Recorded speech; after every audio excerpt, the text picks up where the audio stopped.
ನಮಸ್ತೆ ಎಲ್ರಿಗೂ. ನಾನು ಮತ್ತೆ ಮಿನಿ ವ್ಲಾಗ್ ಸ್ಟಾರ್ಟ್ ಮಾಡಿದ್ದೀನಿ. ಈ 1 ಮಂತಿಂದ ವೆಯ್ಟ್ ಲಾಸ್ ಮಾಡ್ತೀನಿ ಅಂತ ಹೇಳಿ ನಾನು ವ್ಲಾಗ್ಸ್ ಮಾಡೋದನ್ನೇ ಬಿಟ್ಬಿಟ್ಟಿದ್ದೆ.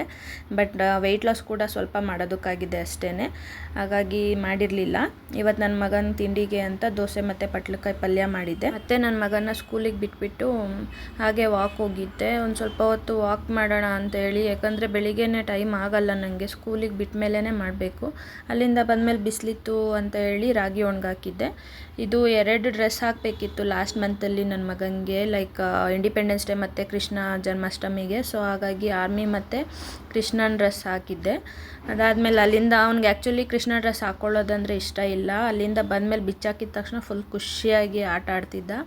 ಇದು ಅಮೆಝಾನಿಂದ ಇದು ಆರ್ಗನೈಸರ್ ಬಾಕ್ಸ್ ತರಿಸಿದ್ದೆ. ನಂದು ಸ್ಕಿನ್ ಕೇರ್ಗೆ ಏನಾದರೂ ಬೇಕು ಅಂತಂದರೆ ಎಲ್ಲ ಒಂದು ಟ್ರೇಯಲ್ಲಿ ಹಾಕ್ಕೊಂಡು ತುಂಬ ಇದನ್ನು ಕಾಣಿಸ್ತಿತ್ತು, ಹಾಗಾಗಿ ತರಿಸ್ಕೊಂಡು ಎಲ್ಲ ಜೋಡಿಸ್ಕೊಂಡಿದ್ದೆ. ಅದಾದಮೇಲೆ ನನ್ನ ಮಗ ಸ್ನ್ಯಾಕ್ಸಿಗೆ ಏನಾದರೂ ಮಾಡಿಕೊಡು ಮಮ್ಮ ಅಂತ ಕೇಳ್ತಾ ಇದ್ದ.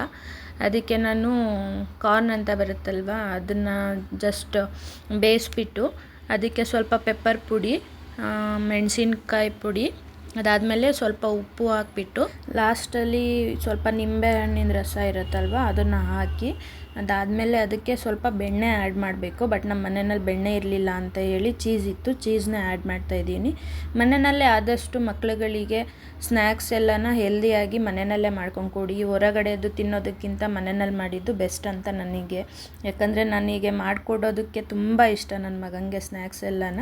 ಮತ್ತು ನೈಟ್ ಊಟಕ್ಕೆ ಅಂತ ಹೇಳಿ ನಮ್ಮ ಹಳ್ಳಿ ಕಡೆ ಎಲ್ಲ ಮಸ್ಕಾಯಿ ಅಂತ ಮಾಡ್ತೀವಿ ನಾವು.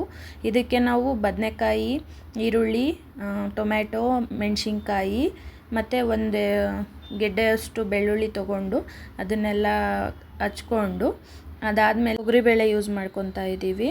ಸೊ ತೊಗರಿಬೇಳೆನ ತೊಳೆದ ಮೇಲೆ ಇದೆಲ್ಲ ಏನೇನು ತರಕಾರಿ ಹೇಳಿದ್ದೀನಿ ಅದೆಲ್ಲ ಹಾಕಿಬಿಟ್ಟು ಕೊತ್ತಂಬರಿ ಸೊಪ್ಪು, ಬದನೆಕಾಯಿ, ಟೊಮ್ಯಾಟೊ, ಈರುಳ್ಳಿ, ಬೆಳ್ಳುಳ್ಳಿ ಇದು ಇಷ್ಟು ಹಾಕಿ ಲಾಸ್ಟಿಗೆ ಕಾಯಿ ಮತ್ತು ಬೇಳೆ ಸಾಂಬಾರು ಪುಡಿ ಅಂತ ಬರುತ್ತಲ್ವ, ಬೇಳೆ ಸಾಂಬಾರು ಪುಡಿ, ಮೆಣ್ಸಿನ್ಕಾಯಿ ಯೂಸ್ ಮಾಡೋರು ಮೆಣ್ಸಿನ್ಕಾಯಿ ಹಾಕ್ಕೋಬೋದು, ಇಲ್ಲ ಅಂತ ಅಂದರೆ ಖಾರದ ಪುಡಿನೂ ಹಾಕ್ಕೋಬೋದು. ಎಲ್ಲ ಹಾಕ್ಬಿಟ್ಟು ಸ್ವಲ್ಪ ಕಾಯಿ ಹಾಕಿ ಒಂದು ಕುಕ್ಕರಲ್ಲಿ ಜಸ್ಟ್ ಕೂಗಿಸ್ಕೊಳ್ಳೋದಷ್ಟೇ. ಇದಕ್ಕೆ ಆಯಿಲ್ ಏನು ಬೇಕಾಗಲ್ಲ. ಇದು ತುಂಬ ಒಳ್ಳೆಯದು ಕೂಡ, ಮತ್ತು ನಮಗೆಲ್ಲ ತುಂಬ ಇಷ್ಟ. ಯಾಕಂದರೆ ಹಳ್ಳಿನಲ್ಲಿ ನಮ್ಮ ಮನೆಯಲ್ಲೆಲ್ಲ ಇದು ನಮ್ಮಮ್ಮ ಮಾಡ್ತಾರೆ, ನಮ್ಮ ಅತ್ತೆಯವ್ರ ಮನೆಯಲ್ಲೂ ಚೆನ್ನಾಗಿರುತ್ತೆ ಇದೆಲ್ಲ ಮಾಡ್ತಾರೆ. ಇದಕ್ಕೆ ತುಂಬ ಜಾಸ್ತಿ ಕೊತ್ತಂಬರಿ ಸೊಪ್ಪು ಹಾಕಿದಷ್ಟು ಟೇಸ್ಟು ಇನ್ನೂ ಚೆನ್ನಾಗಿರುತ್ತೆ. ಸೊ ನೋಡಿ, ಯಾರಾದರೂ ಹೊಸದಾಗಿ ಯಾವುದಾದ್ರೂ ಸಾಂಬಾರು ಟ್ರೈ ಮಾಡಬೇಕು ಅಂತ ಇದ್ದರೆ ಈ ಸಾಂಬಾರನ್ನ ಟ್ರೈ ಮಾಡಿ ನೋಡಿ, ತುಂಬ ಚೆನ್ನಾಗಿರುತ್ತೆ.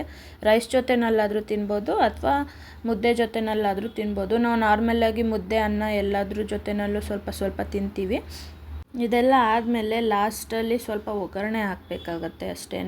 ಅದಕ್ಕೆ ಇನ್ನೇನು ಕರ್ಬೇವಿನ ಸೊಪ್ಪು, ಮೆಣಸಿನ್ಕಾಯಿ ಮತ್ತು ಸಾಸಿವೆ ಇಷ್ಟು ಹಾಕ್ಬಿಟ್ಟು ಅದಕ್ಕೆ ಒಗ್ಗರಣೆ ಹಾಕ್ಬಿಟ್ಟು ಲಾಸ್ಟಲ್ಲಿ ಹಾಕೋದಷ್ಟೇ. ಚೆನ್ನಾಗಿರುತ್ತೆ, ಟೇಸ್ಟ್ ಕೂಡ ಅಷ್ಟೇ. ನೀವು ಒಂದ್ಸರಿ ಮಾಡಿ ನೋಡಿ. ಈವನ್ ನಾನು ಪ್ರೆಗ್ನೆನ್ಸಿ ಟೈಮಲ್ಲಿ ಕೆಲವು ಹುಡುಗಿರಿದ್ರು ನಮ್ಮ ಮನೆ ಪಕ್ಕದಲ್ಲಿ, ಅವ್ರು ಕೂಡ ಕೇಳಿಬಿಟ್ಟು ಮಾಡ್ಕೊಂಡು ತಿನ್ನೋ ಅಂಥವ್ರು, ಲೈಕ್ ಬ್ಯಾಚುಲರ್ಸ್ ಹುಡುಗಿರಿದ್ದಿದ್ದು, ಅವರು ಚೆನ್ನಾಗಿರುತ್ತೆ ಅಂತ ಹೇಳಿ ಟೇಸ್ಟ್ ನೋಡಿ ನಮ್ಮ ಮನೆಯಲ್ಲಿ ಅವರು ಮಾಡ್ಕೊಂಡು ತಿಂತಾಯಿದ್ರು. ಚೆನ್ನಾಗಿರುತ್ತೆ. ಲೈಕ್ ಹಳ್ಳಿ ಅಲ್ವಾ, ಹಳ್ಳಿಯಿಂದ ಏನು ಮಾಡಿದ್ರೂ ಚೆನ್ನಾಗೇ ಇರುತ್ತೆ. ನಾವಿಲ್ಲಿ ಬೆಂಗಳೂರಲ್ಲಿ ಏನು ಮಾಡೋದಕ್ಕೆ ಹೋದ್ರೂ ತುಂಬ ಮಾಡೋದಕ್ಕಾಗಲ್ಲ, ಸ್ವಲ್ಪ ಸ್ವಲ್ಪನೇ ಮಾಡೋದಲ್ವ, ಹಾಗಾಗಿ ಪರವಾಗಿಲ್ಲ ಮಾಡ್ಬೋದು. ಸೊ ಮಸ್ಕಾಯಿ, ಅನ್ನ ಮುದ್ದೆ, ಉಪ್ಪಿನಕಾಯಿ, ಮೊಸರು ತುಂಬ ಚೆನ್ನಾಗಿರುತ್ತೆ, ಟ್ರೈ ಮಾಡಿ ನೋಡಿ. ಇದಕ್ಕೆ ನೀರು ಹಾಕಬೇಕಿತ್ತು, ಬೇಳೆ ಸ್ವಲ್ಪ ಬೆಂದಿರಲಿಲ್ಲ, ಬಟ್ ಅದಾದಮೇಲೆ ನಾನು ಬೇಯಿಸ್ಕೊಂಡೆ. ಇದು ಮಸುವೆಗುಂಡು ಅಂತ ಬರುತ್ತೆ ಗೊತ್ತಾ, ಲೈಕ್ ಮುಂದೆಗಡೆ ಸ್ವಲ್ಪ ದಪ್ಪ ಇರುತ್ತೆ ಅಲ್ವಾ, ಅದರಲ್ಲಿ ಚೆನ್ನಾಗಿ ಮಸ್ಕೋಬೇಕು ಇದು ಸಾಂಬಾರನ್ನ. ಚೆನ್ನಾಗಿ ಮಸ್ಕೊಂಡ್ಮೇಲೆ ಅದು ಬೇಳೆ ಬೆಂದಿಲ್ಲ ಅಂದರೆ ಇನ್ನೊಂದು ಸ್ವಲ್ಪ ನೀರು ಹಾಕ್ಬಿಟ್ಟು ಬೇಯಿಸ್ಕೊಬೋದು, ಏನು ಪ್ರಾಬ್ಲಮ್ ಆಗೋಲ್ಲ. ನಾನು ಹಂಗೆ ಮಾಡಿದ್ದು. ಸ್ವಲ್ಪ ನೀರೆಲ್ಲ ಹಾಕಿಬಿಟ್ಟು ಚೆನ್ನಾಗಿ ಬೇಯಿಸ್ಕೊಂಡು ಲಾಸ್ಟಲ್ಲಿ ಸ್ವಲ್ಪ ಒಗ್ಗರಣೆ ಹಾಕ್ಕೊಂಡ್ರೆ ನಿಜವಾಗ್ಲೂ ಚೆನ್ನಾಗಿರುತ್ತೆ. ಸೊ ಲಾಸ್ಟಲ್ಲಿ ಒಗ್ಗರಣೆ ಹಾಕಬೇಕಷ್ಟೇ. ಅಡುಗೆ ಮಾಡೋದು ಕಷ್ಟ ಅಂತ ಯಾರೂ ಅಂದ್ಕೋಬೇಡಿ, ಯಾಕಂದರೆ ತುಂಬ ಈಸಿ. ಏನಂದರೆ ಅಡ್ಜಸ್ಟ್ ಮಾಡೋದು ಗೊತ್ತಿರಬೇಕಷ್ಟೇ, ಉಪ್ಪು, ಹುಳಿ, ಖಾರ, ಕನ್ಸಿಸ್ಟೆನ್ಸಿ ಹೇಗಿರಬೇಕು ಅಂತನ. Thank you.